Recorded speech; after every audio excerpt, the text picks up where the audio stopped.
What is yield farming? Yield farming is a process of putting your cryptocurrency in the most optimized spot so that it will earn you even more free crypto. Yield is a financial term that means what you get for investing, and the term farming is used because it represents the possible exponential growth you can receive by finding the right place to invest it. To put this into perspective and help get you excited for this video, most United States banks can promise around $1 a year for every $1,000 invested, but some big name yield farming opportunities are currently advertising $3,000 a year for every $1,000 invested. So how do these work? Is yield farming a scam? Before we start this video, you might want to grab a chair and pull up your pants because this topic is a fun one. However, it does get quite complicated. Our job here at Whiteboard Crypto is to make it very understandable, and to do that, you will require some knowledge on topics that we've already explained. We highly suggest that you watch our videos on liquidity pools, impermanent loss, and how an automated market maker works before watching this video. They will greatly improve your understanding, but sticking in line with our original slogan, we will try to make the topic of yield farming so simple that your grandpa could understand it. Let's dig in. Right now, lending and borrowing in cryptocurrency is very new, and because of this, there are a ton of entrepreneurs and developers working very hard to create the next big bank, but with the help of the blockchain technology. Some of these opportunities have a crazy amount of money flowing into them, and yield farming is essentially figuring out the best place to put your money to see the highest returns. Now, there are many different ways to do that, and in this video, we are going to cover 4 basic methods, along with a bonus method. Number 1, liquidity providers. So investors can supply coins and tokens to a decentralized exchange. In return, these exchanges take a very small fee of all the trades happening on their platform, and they give that back to the investors. If there are a ton of trades happening, and the investor is one of a few other investors, they can earn a very high return on their initial investment. So here's a really quick example. Let's say you have $1,000 to invest. So you supply $500 of Ethereum and $500 worth of basic attention token into a liquidity pool on Uniswap. You can watch our video on Uniswap if you have no idea what that is. Uniswap is a decentralized exchange that runs on the Ethereum network. So basically your $1,000 means that you now own 1% of that entire pool because there were some other investors before you who deposited $99,000. And along with your investment in this example, the total of the pool is $100,000. The next day, around $1 million gets traded back and forth between Ethereum and basic attention token on Uniswap. And Uniswap's fee is 0.3%. So this means $3,000 worth of fees were collected during those trades. Well, your percentage of those fees is $30 because you own 1% of the pool. And so you earned $30 in one day based on your initial $1,000 investment, which is a huge return. The money came from those traders who happily paid that fee so they could switch back and forth from Ethereum to basic attention token using the funds that you provided. If you want to, you can actually go to info.uniswap.org and see current rates for providing liquidity. PancakeSwap is another major decentralized exchange that runs on the Binance Smart Chain, which is very similar to Ethereum but has lower gas fees. And QuickSwap is another big player that actually lets you switch out your Matic tokens, which has even lower fees than the Binance Smart Chain at the moment. Number 2, borrowing and lending. Borrowing and lending are 2 big functions when it comes to yield farming, and there are many ways you can produce income with these methods. Let's go over 3. Number 1, lending. Many borrowing and lending services will provide rewards to those who lend their crypto to the platform. For example, Compound and Aave show their lending rates within their app. Some rates for specific coins go over 30% APR, while others are close to 0. And since many traditional banks offer 0.5 APR and the stock market has roughly returned 7%, anything above this seems like a delicious alternative to any investor. Plus, investing is very simple and you can cash out at any time.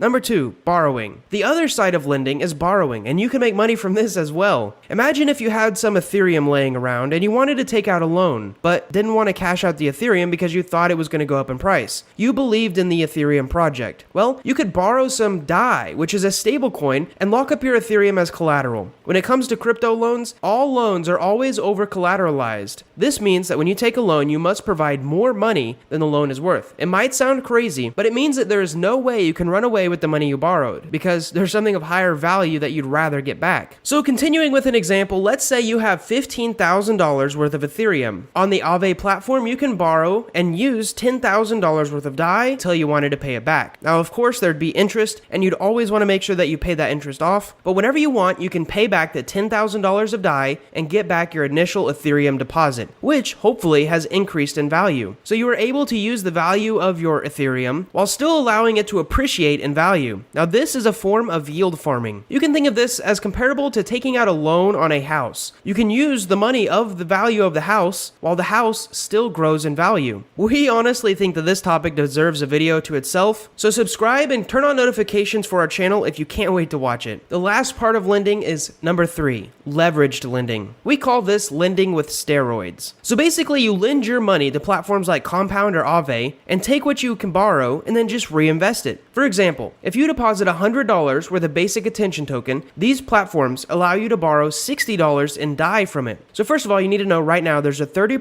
APR for providing basic attention token. So you're already earning passive income through this, but it's not always 30%. Right now, the price of basic attention token is very volatile. That is why the APR is so high. So next up, let's get to the steroid part. You take that $60 worth of DAI that you had, convert it back to basic attention token using a decentralized exchange. So now you have $60 worth of basic attention token and you resupply it back to Compound or Aave. So now you have $160 earning that 30% APR. However, since now you have deposited another $60, you can take out a loan of 36 DAI. Now you can repeat the process, go buy more basic attention token and redeposit it. And by the end of 3 iterations, you have almost $200 of basic attention token earning 30% APR. So this is the important part. You only initially had $100, but you're earning 30% interest on $200 worth of assets. And this is the golden egg of yield farming. Now there are risks. And the first risk you should know about is that if basic attention token's price falls, the platform may automatically sell your positions, which is technically called being liquidated, to cover the lender's funds. You are essentially creating a margin option. And again, this is a topic that could be its whole video. The third form of yield farming is basically staking. So staking is technically a form of yield farming because you can buy coins, stake them, and then you earn more free coins. The first example we're going to go over is Tezos. Currently, Tezos has around a 6% APR, although you have to have the hardware and the knowledge to set up what is called your own staking node that will definitely be reliable throughout the year. One common way to avoid this is to stake through a platform like Coinbase, which takes a cut of that 6% that you earn, but at least you're still earning something. Next up, we have Ethereum 2.0, which should roll out over in the next year. Ethereum is moving from proof of work to proof of stake, which means instead of a bunch of miners doing a ton of work to mine Ethereum, the code is actually changing so that one miner at a time will earn that Ethereum and validate those blocks. You can participate in the network and get the lucky chance to be one of these lucky miners, and if you do, you will earn Ethereum. Again, setting up a staking node is quite complicated for beginners, but platforms like Coinbase are already offering to do it for you for a certain fee. And lastly, we have staking LP tokens. LP tokens are tokens that you get when you provide liquidity. For example, if you provide liquidity to Uniswap using Ethereum and basic attention token, you might receive some of what is called ETH-BAT Uniswap token. These tokens are redeemable at any point for your percentage of the pool's value. However, many platforms allow you to stake these tokens so that you can earn even more interest on them. Why? Well, they want to incentivize you to leave those coins alone so that you don't pull them out and remove your liquidity. And the interest rate that they provide does just that. Now, it should be noted that many liquidity pools will give you their native token, such as Uni or Cake, as a reward for staking your LP tokens. And these tokens are usually deflationary in nature, which means that the platform just keeps making more of them and making more of them, and generally this means the price will decrease. This is why many investors do not recommend investing in a liquidity pool token, because they say the price will eventually go to zero. The last way that you can yield farm is basically just holding coins that have a redistribution fee. For example, the coin SafeMoon has a 10% transaction fee. Half of that 10% is burned forever, and the idea of this is so that the supply of SafeMoon is always decreasing, which theoretically should increase the price because there's constantly less and less of it. The other half of that 10% is redistributed evenly among all holders. So just by holding the token SafeMoon, you will earn free SafeMoon while everyone else does their transactions. You have to be very careful with a token like this though, as nothing like this has ever been scaled to such a large market cap before, and the risks associated with a deflationary coin are something to think about. You should definitely do your own research research before investing in any coin or token. And we should say many experts are saying SafeMoon is a speculative investment because no other crypto that has a transaction fee similar to SafeMoon has been created. In short, even the experts have no idea what will happen long term. As we end this video, you should know that with high return comes high risk, and yield farming does have some high risks. One of the major risks are rug pulls and impermanent loss. We actually have videos on these topics, and you can check them out in the description below. Now, as I said at the beginning, there's actually a fifth form of yield farming that is very risky, so much so that it is practically gambling, but the returns can be doubling or tripling your money in a day. If you want to see us create a video on how this works and the specifics of it, leave a comment below, as we aren't even sure if anyone watching gets to this point in the video. Thank you guys so much for watching this entire video if you did, and please reward our hard work by clicking the like button, because these videos take a lot of effort to write, narrate, animate, and upload. And seeing likes on them tell us, hey, that was a good video, make more like it. Also, consider subscribing if you enjoy this type of content about cryptocurrency and decentralized finance. That's what our entire channel is about. Enough self-advertising though. Thanks for watching. We hoped you enjoyed it. We hoped you learned something, and we hope to see you next time.